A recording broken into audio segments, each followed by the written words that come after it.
السلام علیکم ورحمۃ اللہ وبرکاتہ۔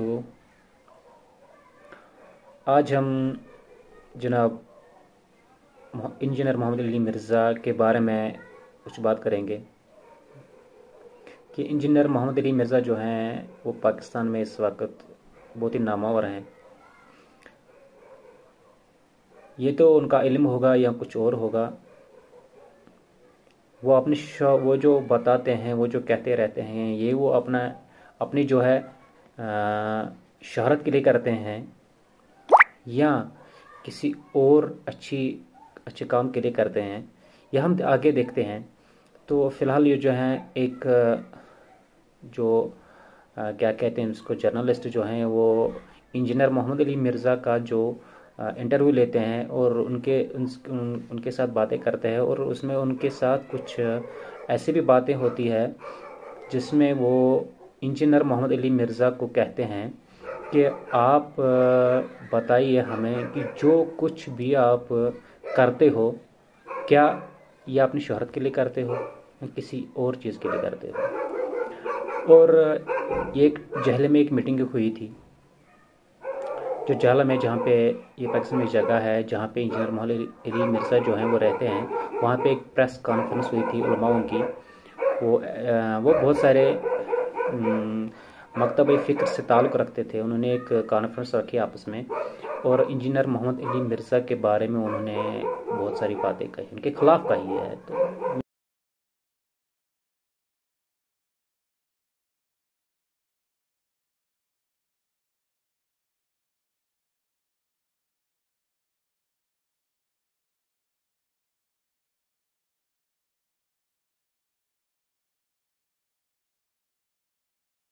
جی بسم اللہ الرحمن الرحیم، السلام علیکم ورحمۃ اللہ وبرکاتہ۔ میں ہوں آپ کا میزبان راحیل خلیل اور آپ دیکھ رہے ہیں جذبہ نیوز۔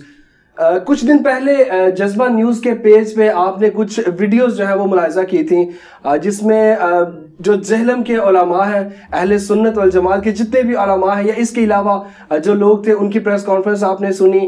2 دفعہ پریس کانفرنس کی گئی اور اس میں کیا باتیں کی گئی وہ بھی آپ نے سنی۔ اس کے علاوہ آپ کے کمنٹس، آپ کے میسیجز، آپ کی خواہش پر اور اس کا جو سوالات کیے گئے جو ان پریس کانفرنسز میں، ان کے جوابات لینے کے لیے آج میں آیا ہوں یہاں پہ۔ میرے ساتھ آج کے جو ہمارے مہمان شخصیت ہیں انجینئر محمد علی مرزا ہمارے ساتھ ہیں، ان سے ہم بات کریں گے، ان سے جانیں گے جو سوالات پریس کانفرنس میں کیے گئے ہیں، پوچھے گئے ہیں، وہ اس حوالے سے بات کریں گے۔ السلام علیکم سر۔ جی وعلیکم السلام ورحمۃ اللہ وبرکاتہ۔ ولا حول ولا قوۃ الا باللہ، اللہم صلی علی محمد وعلی آل محمد۔ راحیل بھائی، آپ بالکل بے فکر ہو کے اپنے سوالات کریں، جس مرضی آپ لہجے میں کریں، مجھے سے کوئی فرق نہیں پڑتا، ہم علم کی دنیا کے لوگ ہیں، انشاءاللہ تعالیٰ کوشش کریں گے کہ اپنا مقدمہ آپ کے سامنے رکھیں۔ اللہ کا نام لے کے شروع کریں۔ علی بھائی، سب سے پہلا سوال جو بار بار کیا جاتا ہے، جو میں ابھی چونکہ جہلم کو ریپرزینٹ کر رہا ہوں، تو جو یہاں پہ پریس کانفرنس ہوئی تھی میں اسی حوالے سے آپ سے جس بات کروں گا، اس کے علاوہ میں کوئی بات نہیں کروں گا۔ جو مین چیز یہاں پہ جو زیادہ ڈسکس ہوتی ہے، اس میں سب سے پہلے چیز آتی ہے کہ آپ اپنا نام بنانے کے لیے، اپنی شہرت بنانے کے لیے، اپنی عزت بنانے کے لیے یہ جو کچھ بھی ہے وہ آپ کریں، تو اس حوالے سے کیا آپ کچھ کہہ سکتے ہیں؟ دیکھیں جی، اگر ہم نے نام اور شہرت بنانی ہو تو ہم سے زیادہ اس وقت نام کس کا ہے، شہرت کس کی ہے؟ پلس یہ دنیا میں جب بھی کوئی اس قسم کے کام کرتا ہے تو اس کے بعد اس سسٹم کا بینیفیشری ہوتا ہے۔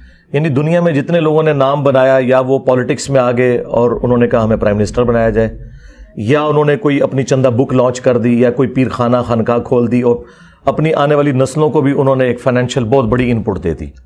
میں نے سسٹم سے حاصل کچھ نہیں کیا، نہ تو میری کوئی چندہ بک ہے، نہ کوئی پولیٹیکل جماعت ہے، نہ میں جا کے بڑے بڑے جلسوں سے خطابات کرتا ہوں یا ہاتھ چمواتا ہوں یا یوں کر کے اشارے کرتا ہوں۔ بھائی میں تو مولا علی کی طرح ایک سادگی کی زندگی گزار رہا ہوں، اپنے جیب سے لوگوں پہ لگا رہا ہوں۔ پلس یہ ہے کہ اگر یہ سب کچھ میں نے اس لیے کیا ہے تو میرے یوٹیوب کی جتنی ویورشپ ہے اس کی انکم تو تقریباً 70-80 لاکھ مہینے کی بنتی ہے۔ میں نے اسے ویڈیو ایڈز کے اوپر مونیٹائز نہیں کیا ہوا، تو میں نے تو اس سسٹم سے کچھ حاصل نہیں کیا، نہ میں نے کوئی برانڈ لانچ کیا ہے کہ جس کے ذریعے میں کمائی کروں۔ تو جتنے لوگ یہ سوالات کر رہے ہیں نا، ان سے میں صرف یہ ریکویسٹ کروں گا کہ مجھے کسی کیٹیگری میں ڈالنے سے پہلے میری کوئی مثال آپ نے پلانٹ ارتھ پہ دینی ہے کہ تم سے پہلے بھی ایک بندہ اس طرح آیا تھا، اس نے بھی سیم اسی پیٹرن پہ یہ کیا تھا، اور وہ دنیا سے چلا گیا یہ کر کے, تو کوئی ایک مثال یہ پیش نہیں کر سکتے. مولانا مودودی رحمہ اللہ کے بارے میں یہ بات کرتے تھے, اتنا جھوٹ بولتے تھے, وہ کہتے تھے یہ دعویٰ نبوت کر کے مرے گا. آج مودودی صاحب کو فوت ہوئے 40 سے زیادہ سال گزر چکے ہیں. کیا اس وقت کے علماء جو ابھی کچھ زندہ ہیں اور ان کی اولادوں نے مولانا مودودی سے معافی مانگی ہے ان کی قبر پہ جا کے کہ ہم نے تم پہ یہ الزام لگایا کہ تم دعویٰ نبوت کر کے مرو گے, اور وہ بغیر دعویٰ نبوت کیے دنیا سے چلے گئے اور دنیا میں اللہ نے ان کا نام روشن کیا؟ یہ تو ہمیشہ علماء کا وتیرہ یہی ہے, یہ ایک دوسرے کے ساتھ بھی یہ کچھ کرتے ہیں, اور سب سے بڑھ کر یہ آپس میں ایک دوسرے کو کافر سمجھتے ہیں. میں ان سب کو مسلمان سمجھتا ہوں, ان کے پیچھے نمازیں پڑھتا ہوں, ان کو چندہ دینے کا قائل ہوں. میں نے کوئی اپنی مسجد نہیں بنائی, کوئی چندہ بک نہیں بنائی, پھر میرے اوپر اتنا بڑا الزام لگانا, میں فٹ ہی نہیں بیٹھتا اس الزام کے اوپر. علی بھائی ایک اور کویسچن جو ہے وہ بہت زیادہ ریز کیا جاتا ہے, اس کے اوپر بہت زیادہ بات کی جاتی ہے. ابھی فی الحال کچھ دن پہلے جو پریس کانفرنس ہوئی 2 دفعہ ہوئی, اس میں بھی یہ سوال جو ہے وہ ریز کیا گیا کہ آپ سے منسوب یہ بات کی گئی ہے کہ قرآن پاک کے آپ کہتے ہیں کہ 20 جو ہے وہ پارے ہیں, اور اس کی ترتیب جو ہے اس پہ آپ کو بہت زیادہ اعتراض ہے. کیا جس کا یہ عقیدہ ہے جی وہ تو کافر ہے. اور دوسری بات ہے, میں نے 20 پارے کیوں کہنے ہیں, جھوٹ تو 40 پاروں کا مشہور تھا, سنیوں نے شیعہ کے بارے میں کیا تھا, وہ جھوٹ نکلا. یہ 20 تراویحوں والی بات تو ہے, 20 پارے تو میں پہلی بار سن رہا ہوں. اور میں نے یہ بات کی تھی کہ یہ جو پاروں کی ڈویژن ہے یہ نبی علیہ السلام نے صحابہ نے نہیں کی. نبی علیہ السلام کے مبارک زمانے میں سورتیں تھیں 114, اور صحابہ کرام کے زمانے میں جو منازل ہیں وہ رکھی گئیں کہ اگر کوئی ایک ہفتے میں قرآن مکمل کرنا چاہتا ہے تو قرآن کی 7 منازل ہوئیں. پھر یہ تابعین کے دور میں جب لوگوں میں سستی آ گئی تو پھر اسے 30 پاروں میں کنورٹ کیا گیا, تاکہ اگر کوئی شخص 1 پارہ روز کا پڑھے تو 1 مہینے میں قرآن کو مکمل کر لے. صحیح. تو یہ میں نے بات کی تھی. یہ جو آپ بات کر رہے ہیں یہ تو بات استغفر اللہ, میں نے کیوں یہ کہنا کہ ترتیب نہیں ہے. میں نے یہ بات ضرور کی تھی کہ قرآن اس ترتیب میں اس وقت دنیا میں نہیں ہے جس ترتیب میں نازل ہوا تھا. تو یہ تو ہمیں پتہ ہے کہ سورۃ العلق سب سے پہلے نازل ہوئی ہے اور وہ آخری پارے کے اندر ہے, اور سورۃ البقرہ جو مدنی سورت ہے جب 2/3 سے زیادہ قرآن نازل ہو چکا تھا وہ سٹارٹ میں آ گئی ہوئی ہے. تو یہ بات ضرور میں نے کی ہوگی, یہ خود سے جھوٹ میری طرف منسوخ کرتے ہیں. ایک اور بات جو ہے وہ کی گئی اس حوالے سے بتائے گا کہ عزت رسول صلی اللہ علیہ وسلم, عزت صحابہ, عزت اہل بیت اور عزت اولیاء, ان پر بہت زیادہ اعتراضات جو ہے وہ اٹھائے گئے ہیں کہ آپ اس میں جو ہے وہ اپنی شان جو ہے وہ بڑھانے کے لیے ان کی شان گھٹا دیتے ہیں. میرا ان کے ساتھ کیا کمپیریزن بنتا ہے بھائی؟ رہ کے جو عزت اولیاء ہے اس پہ بات ہو سکتی ہے, کیونکہ دیوبند کے اولیاء بریلویوں کے نزدیک گستاخ رسول ہیں, بریلویوں کے اولیاء دیوبند کے نزدیک مشرک ہیں. تو آپ دونوں ایک دوسرے کو کافر ڈکلیئر کر رہے ہو نا. میں تو آپ دونوں کو مسلمان سمجھتا ہوں, اور آپ کے بزرگوں نے جو کچھ کیا وہ اللہ کو جواب دے ہوں گے. اگر آپ کے بزرگوں نے اپنے ناموں کے کلمے پڑھائے اشرف علی تھانوی رسول اللہ, تو کروڑوں بریلوی کیا اس بات کے اوپر دیوبندیوں کو غلط نہیں کہتے؟ کہتے ہیں نا. میرے کہنے پہ کہہ رہے ہیں, مجھ سے پہلے سے کہہ رہے ہیں. تو اب اسی اصول اور مبادی کے اوپر میں نے چشتی رسول اللہ کو اگر غلط کہا ہے تو اس میں کسی کو سیکھپا ہونے کی ضرورت نہیں ہے. چشتی رسول اللہ والی کتابیں یہ چھاپ رہے ہیں, پرنٹ یہ کر رہے ہیں اور مناظروں میں دفاع کر رہے ہیں. اب میری وجہ سے کہہ رہے ہیں بعد میں کسی نے ڈال دیا, بھی میں نے تو نہیں ڈالا نا. تو تم آج سے 10 سال پہلے مناظرے کیوں کر رہے تھے چشتی رسول اللہ کا دفاع کرنے پہ, اور ان کی ویڈیوز موجود ہیں. خواجہ نے کیا فرمایا, سنو کہ میں کون ہوں اور کیا ہوں. محمد الرسول اللہ صلی اللہ علیہ وسلم کے دربار کے کمینے غلاموں میں سے ایک ہوں, کمینے غلاموں میں سے ایک ہوں, کمینے غلاموں میں سے ایک ہوں. اس کا مطلب ہے میں نے تمہیں بتایا یہ آ کے, تو یہ بالکل جھوٹ بول رہے ہیں. باقی رہ گیا اللہ کی عزت, رسول کی عزت اور صحابہ اور اہل بیت کی عزت. ہم سے پہلے کسی نے یہ عزت کی ہی نہیں ہے, یہ صرف اپنے بزرگوں کے حوالے دیتے تھے. ہم نے پہلی دفعہ بتایا کہ اللہ کی کتاب قرآن ہے, نبی علیہ السلام کی کتابیں یہ احادیث کی کتابیں ہیں, ان کے پیچھے چلو. جو ہم نے کہا کہ مرنے سے پہلے مسلمان کر لے اس پہ غور, کتابوں کا خدا اور ہے, بابوں کا خدا اور. ہم تو اللہ رسول کا مقدمہ لڑ رہے ہیں ان کے بابوں کے ساتھ کہ تم لوگوں نے اپنے بابوں کی تعلیمات بتائی ہیں, قرآن و سنت کی تعلیمات نہیں بتائیں. علی بھائی ایک اور بات ہے کہ جو علماء ہے جہلم کے, ان کا یہ کہنا ہے کہ وہ آپ کے پاس آپ سے ملنے کے لیے آئے اور آپ ان سے ملے, لیکن جب انہوں نے آپ سے کہا کہ ہم سے کچھ دینی جو مسائل ہیں جو آپ بات کرتے ہیں اس کے اوپر ڈیبیٹ کر لیں یا ہمیں کچھ چیز بتا دیں کہ ہم آپ سے سیکھ لیں, تو آپ نے کہا کہ مجھے گھر سے پرمیشن نہیں ہے. یہ کب ہوا ہے جی میرے بھائی؟ میں نے تو اس حوالے سے بتائیے گا. کیا وہ آئے تھے آپ کے گھر؟ میرے گھر کس نے آنا ہے میرے بھائی؟ یہ 8 سے 10-12 سال پہلے جب میں گھر میں بیٹھک میں بیٹھ کے 5-6 بندوں کو لے کے دعوت کا کام کرتا تھا, گمنامی کی زندگی گزار رہا تھا. اس وقت اگر کوئی آیا ہو, مجھے تو کوئی یاد نہیں پڑتا, کوئی اگر آیا ہو تو مجھے تو کوئی ایسی بات یاد نہیں پڑتی. آج کی بات کریں, میں تیار ہوں جی بیٹھنے کے لیے, صرف یہ ہے کہ اپنے بڑے کو لانچ کریں. اب یہ ہو ہی نہیں سکتا کہ جسے جیلم کے لوگ بھی نہ جانتے ہوں. میں نے یقین کرے ابھی ایسے علماء دیکھیں جنہیں میں نہیں جانتا جیلم میں ہوتے ہوئے کہ یہ بھی دنیا میں ہے, اور وہ یہ کہہ رہے ہیں ہم انجینئر سے ملے. میں مجھے بتائیں, اگر کوئی مجھے مل کے اس وقت چلا گیا, مجھے تو یاد بھی نہیں ہے. اور یہ جو ملنے جلنے والا سلسلہ ہے نا, یہ آج سے 10-12 سال پہلے ہوتا تھا. اگر ہوتا تھا تو کوئی اکا دکا لوگوں سے ملاقات, وہ مجھے یاد بھی نہیں ہے. تو یہ اپنی یادداشت سے پتہ نہیں کیا کچھ انہوں نے مرتب کیا ہوا ہے. باقی اگر آج ملنا ہے تو میں تیار ہوں. بریلویوں نے ملنا ہے تو مفتی منیب صاحب سے ایک ویڈیو بنائے کہ ہم بریلوی مکتب کی طرف سے نمائندہ ہیں, اور مفتی منیب صاحب کہیں کہ ان علماء کی جیت میری جیت, اور ان کی ہار میری ہار, اور میری ہار میرے فرقے کی ہار ہے. تو آ جائیں. دیوبندیوں نے ملنا ہے تو تقی عثمانی صاحب سے, کیونکہ یہ جب خود کہتے ہیں کہ اس نے ایک فرقہ بنایا ہے, جبکہ میں تمہیں مسلمان سمجھ رہا ہوں, میں فرقہ بھی نہیں ہوں, پھر بھی تم زبردستی مجھے یہ کہہ رہے ہو, تو یہ تو ہو نہیں سکتا کہ آسٹریلیا کی کرکٹ ٹیم کا مقابلہ اسرائیل عمگیر کی ایک کسی محلے کی ٹیم کے ساتھ ہو. تو اپنا بڑا لانچ کرو نا, بڑے کس دن کام آنے ہیں. اور دیکھیں, بڑوں میں سے کسی نے میرے اوپر کوئی فتوا نہیں دیا. آپ ذرا سوچیں, مفتی تقی عثمانی صاحب میرے خلاف کیوں نہیں فتوا دے رہے, مفتی منیب صاحب کیوں نہیں؟ کیونکہ یہ تو کہتے ہیں 1000 سال میں سب سے بڑا فتنہ ہے. اتنا بڑا فتنہ ہے تو بڑوں کو سامنے آنا چاہیے نا.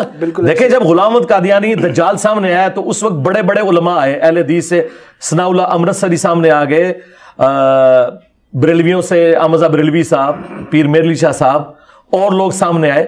اب یہ بڑے کدھر ہیں, کیوں نہیں سامنے آ رہے؟ ان بڑوں کو پتا ہے کہ انجینئر صحیح باتیں کر رہے ہیں, اور وہ سامنے اس لیے نہیں آ رہے کہ وہ کہہ رہے ہیں کہ اگر تھوڑی بہت عزت ہے ہمارے فرقے کی بچ جائے, کیونکہ بڑا اگر سامنے آ گیا نا میرے, تو پھر تو بات ہی ختم ہو جائے گی. ابھی چھوٹے بیٹھتے ہیں نا, تو مجھے تو عمر نو بھی مل جائے نا, چھوٹوں کے ساتھ بیٹھوں, یہ ختم ہی نہیں ہوں گے.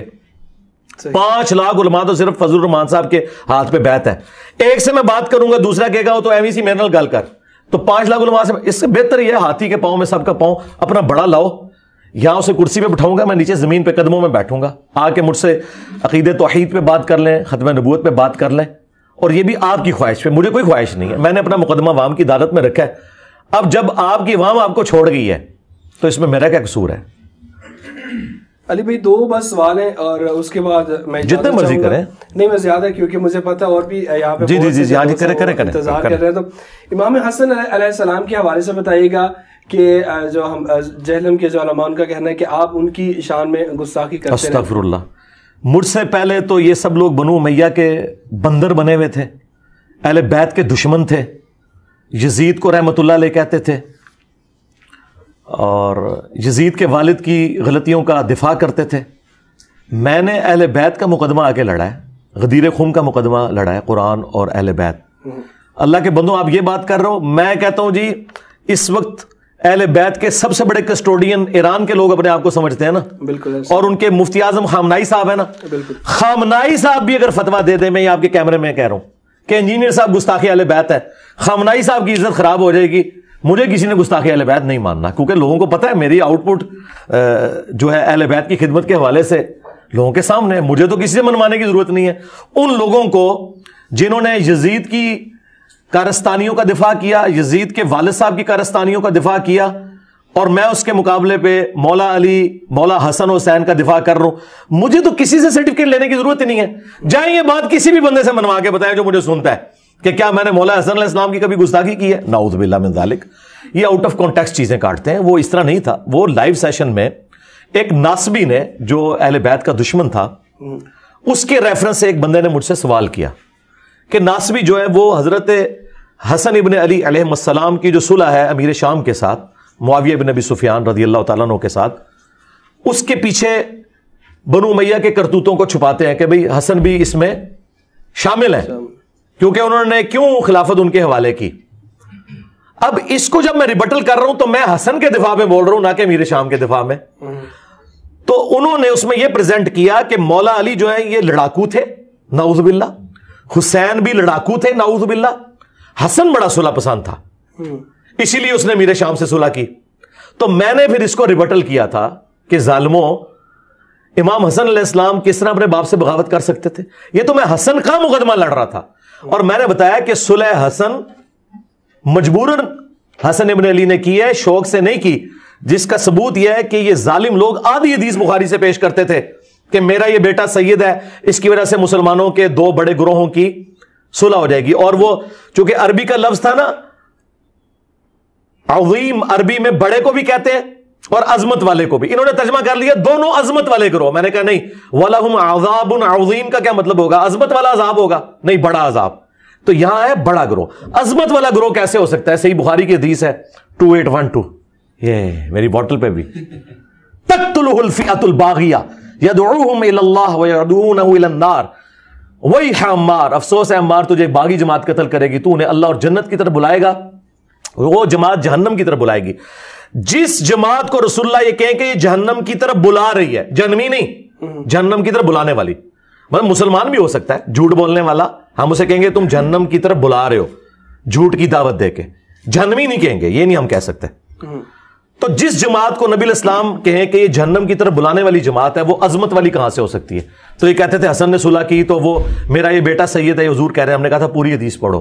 پوری حدیث یہ ہے کہ حسن ابن علی میدان جنگ میں صفین پارٹ 2 لڑنے گئے تھے، اور عمر بن عاص نے کہا کہ معاویہ میں اتنا پہاڑوں کے برابر لشکر دیکھ رہا ہوں، یہ جب تک مخالفین کو نہیں بھگائے گا، یہ موت پہ بیعت کر چکے ہیں حسن کی، واپس نہیں جائیں گے، اور اگر ہم سب مارے گئے تو کیا بنے گا؟ تو حضرت معاویہ نے کہا کہ اگر یہ ہوا تو پھر تو عمر بن عاص نے کہا کہ پھر میں بن جاؤں گا پیچھوں. آئے لکھے آ جائے بخاری چ اے سارے کس چکر اس نے بخاری لکھے ہے. جب نے کہا تسی مر جاؤ گے میں سنبھالاں گا پیچھوں.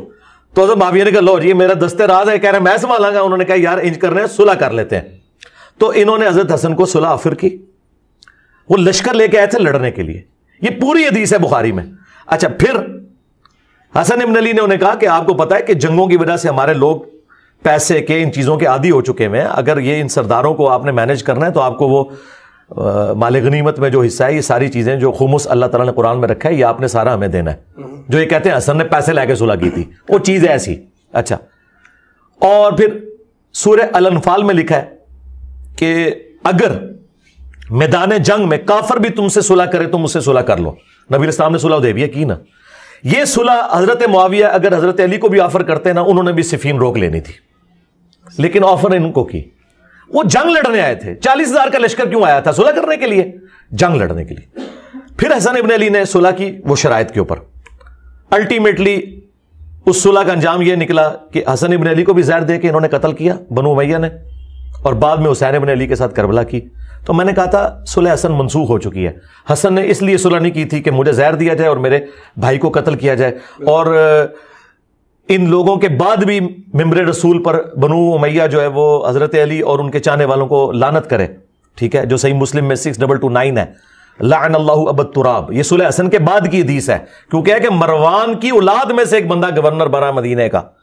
تو مروان کی اولاد میں سے بنا تو یہ تو آپ سمجھ لیں کہ مروان کی اولاد اگر عبد الملک بن مروان ہے پھر تو یہ واقعہ کربلا سے بھی بعد کا واقعہ ہے. تو نہیں رکی لعنت. اور مسلم کے الفاظ ہیں 6229 نمبر حدیث، لعن اللہ ابا التراب، ابو تراب پر لعنت. یہ پورا سینیریو تھا جس میں نے کہا کہ صلح حسن کے پیچھے نہ چھپو. صلح حسن یہ نہیں تھی جو تم سمجھ رہے ہو. اور پھر میں نے کہا تھا وابیو تم تو کہتے ہو کہ قرآن و حدیث کے بعد ہم کسی کی بات کو حجت نہیں مانتے، تو حضور تو بخاری میں حدیث ہے آپ کی کہ یہ باغی جماعت ہے جہنم کی طرف بلانے والی. اب جب حضور یہ کہہ رہے ہیں تو حسن کے پیچھے کیوں چھپ رہے ہو؟ رسول اللہ کے مقابلے میں حسن تو شاہی کوئی نہیں. یہ میں نے جملہ اس وقت بولا تھا. تو یہ کیا مسلمانوں کا عقیدہ نہیں ہے؟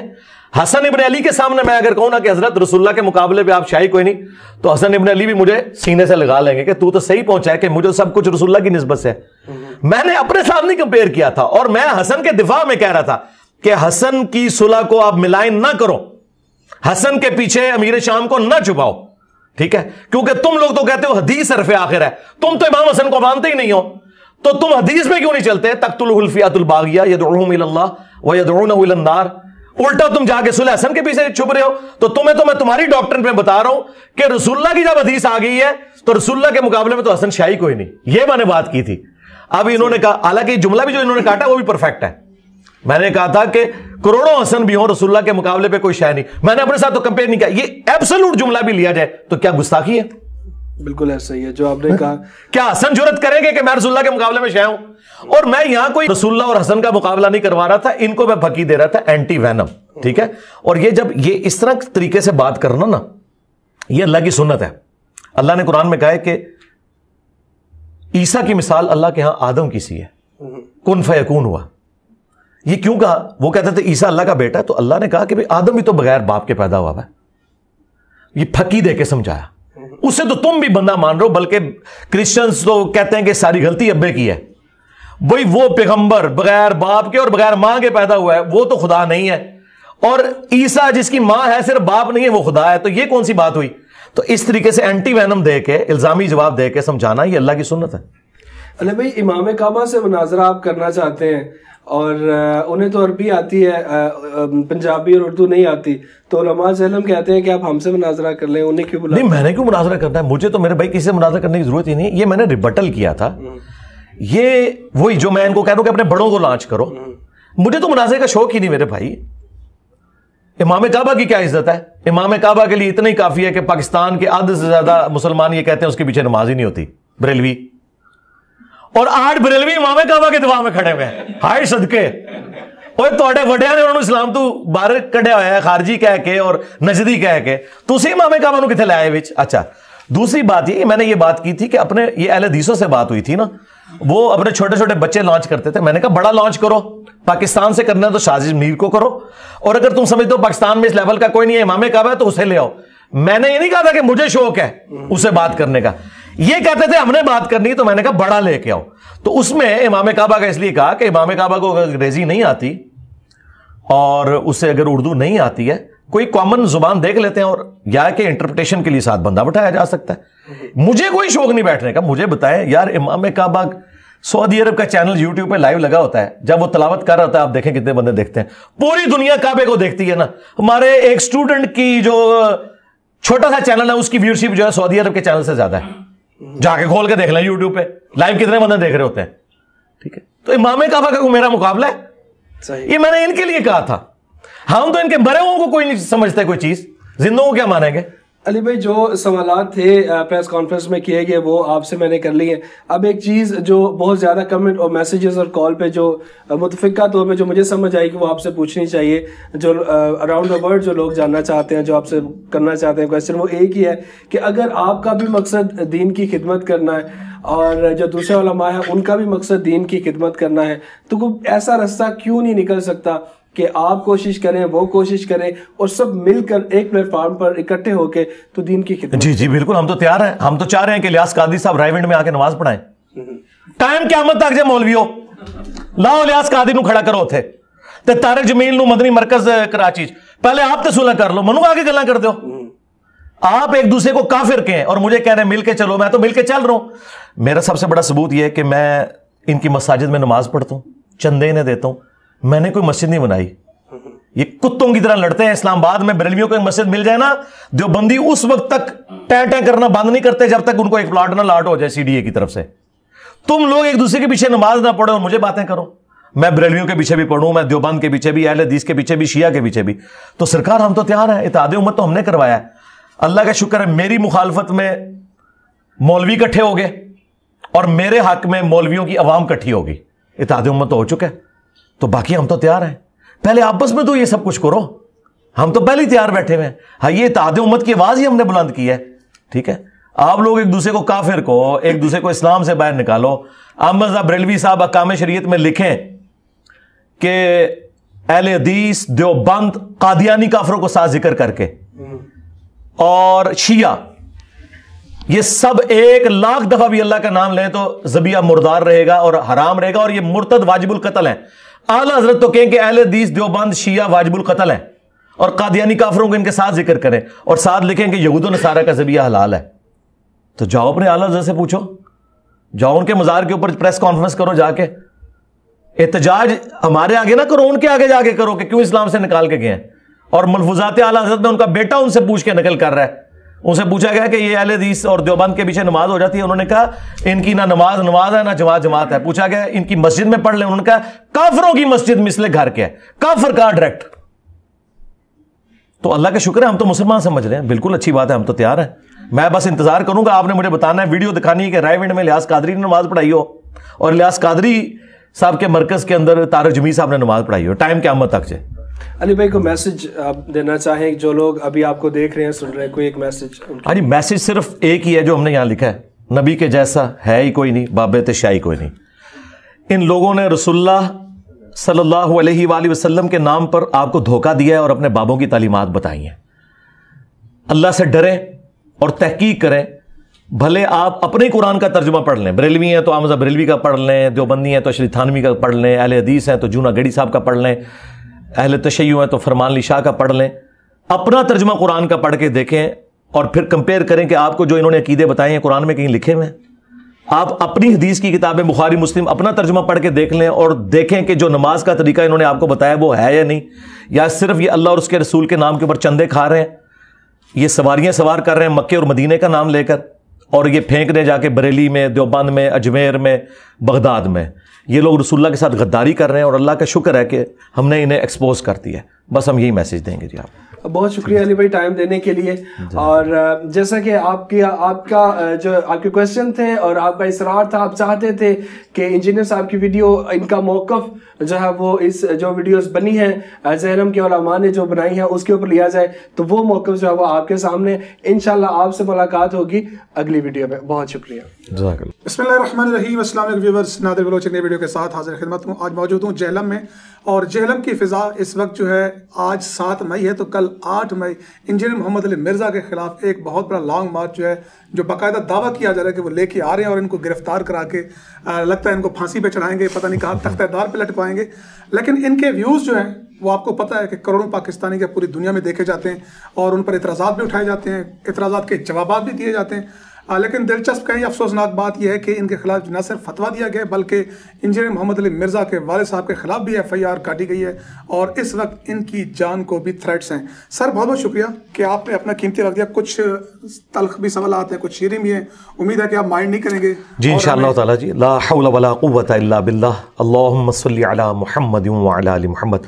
نادر بھائی، آپ کے ویلاگز وقتاً فوقتاً مختلف ٹاپکس کے اوپر میں دیکھتا رہتا ہوں، اور آپ جو اس معاشرے کے اندر ایکسٹرا جوڈیشل ایکٹیویٹیز کے حوالے سے جو کچھ ہو رہا ہے اس کو ہائی لائٹ کرتے ہیں۔ اللہ تعالیٰ آپ کو جزائے خیر دے۔ اور یہ بڑا اچھا کیا آپ نے کہ بجائے اس سے کہ میرے بارے میں رائے آپ کسی اور سے پوچھیں، میں زندہ ہوں، مجھ سے آگے پوچھ لیں، میں تیار ہوں انشاءاللہ۔ بے فکر ہو کہ جو آپ کے دل میں آتا ہے سوال کریں، انشاءاللہ میں جواب دوں گا۔ بہت شکریہ۔ ایک تو یہ کہ آپ کی پوری محفل بھی ہم نے 2.5-3 گھنٹے اٹینڈ کیا۔ کچھ سوالات جو ہیں ہم نے آپ کی گفتگو کے درمیان بھی میں نے نوٹ کیا، ممکن ہے کہ وہ تھوڑا سا اوپر نیچے ہو، لیکن سٹارٹ میں ہم آپ سے پوچھیں گے یہ کہ آپ کا مذہبی بیک گراؤنڈ کیا ہے اور فکری بیک گراؤنڈ کیا ہے؟ دیکھیں، بلٹ اپ تو میرا بریلوی مکتب میں ہوا 31 سال تک۔ میں یعنی بائی برتھ جو جس فیملی میں اللہ تعالیٰ نے پیدا کیا وہ تو بریلوی تھی، لیکن پھر 2007 کے اینڈ پہ 2008 کے سٹارٹ پہ قرآن حکیم کو پری ڈیٹرمنٹ رزلٹس کے بغیر پڑھنا شروع کیا، اور آہستہ آہستہ اللہ تعالیٰ نے یہ سمجھ بوجھ دی کہ کوئی ایک فرقہ ایسا نہیں ہے جو 100% پرفیکٹ ہو۔ کچھ باتیں اہل حدیث کی درست ہیں، کچھ بریلویوں کی، کچھ دیوبند کی، کچھ اہل تشیع کی، تو میں نے ان ساری باتوں کو ایک جگہ جمع کیا۔ میرا کوئی ایک نظریہ بھی ایسا نہیں ہے جو مجھ سے پہلے پلانٹ ارتھ پہ کسی فرقے کا نہ ہو۔ ہاں یہ ضرور ہو سکتا ہے کہ کسی ایک فرقے کا وہ ہوگا، اور وہ آج بھی اسٹیبلش فرقے موجود ہیں۔ میں نے کوئی نئی بات لانچ نہیں کی، تو میں نے یونٹی ان ڈائیورسٹی کیا کہ یہ اتنے زیادہ جو فرقے بن گئے ہوئے ہیں تو یہ کیوں بنے ہیں؟ سب کے پاس کوئی نہ کوئی ایسی مضبوط بات تھی جس کی بنیاد پہ اس کی کمزور باتیں بھی ایکسیپٹ ہو گئیں پبلک میں، تو وہ ساری کی ساری باتیں ہم نے ایک جگہ جمع کی، اور اللہ کا شکر ہے ہم تمام فرقوں کو مسلمان سمجھتے ہیں، خواہ بریلوی ہوں، دیوبندی ہوں، اہل حدیث ہوں، شیعہ ہوں، اور ان کے پیچھے نماز پڑھنے کے قائل ہیں، اور اپنی کوئی مسجد نہیں بنائی، کوئی چندہ بک نہیں بنائی۔ اللہ کا شکر ہے ہم بھی عام مسلمان ہیں، اللہ کے فضل سے۔ عموماً یہ دیکھا جاتا ہے کہ لوگ رسمی اداروں میں جو ہے وہ تعلیم حاصل کرتے ہیں اور آگے بڑھتے ہیں اور ایک اسپیشلائزیشن کرتے ہیں۔ آپ خود اس چیز کے قائل ہیں کہ چاہے کوئی ڈاکٹر ہو، کوئی انجینئر ہو، کسی بھی فیلڈ میں ہو، اپنا ماہر ہی گردانا چاہتا ہے، اس ماہر کو ہی یہ اختیار ہوتا ہے کہ وہ کوئی رائزہ نہیں کرے یا حتمی۔ آپ کسی رسمی ادارے میں بھی نہیں رہے، لیکن آپ باتیں وہ کرتے ہیں جو اسپیشلسٹ کرتے ہیں۔ ہاں، اس کی وجہ یہ ہے کہ جو ہمارے اسپیشلسٹ بن کے نکل رہے تھے نا، نہ تو ان کے کانسیپٹ کلیئر تھے، نہ انہوں نے قرآن و سنت پڑھی۔ 8 سال کے درس نظامی کے کورس میں 7 سال تک فقہ حنفی پڑھائی جاتی ہے، اور آخری سال دور حدیث ہوتا ہے جس میں بس حدیث کا ایک دور ہے گزر جاتا ہے۔ اسی لیے جب یہ علماء نکلتے ہیں، دیکھیں اہل حدیث جو سب سے زیادہ اپنے آپ کو علمی سمجھتے ہیں نا، ان کی اکثریت ہم سے پہلے جانتی نہیں تھی کہ مسلم شریف میں غدیر خم قرآن اور اہل بیت والی حدیث 4 جگہ پہ آئی ہوئی ہے۔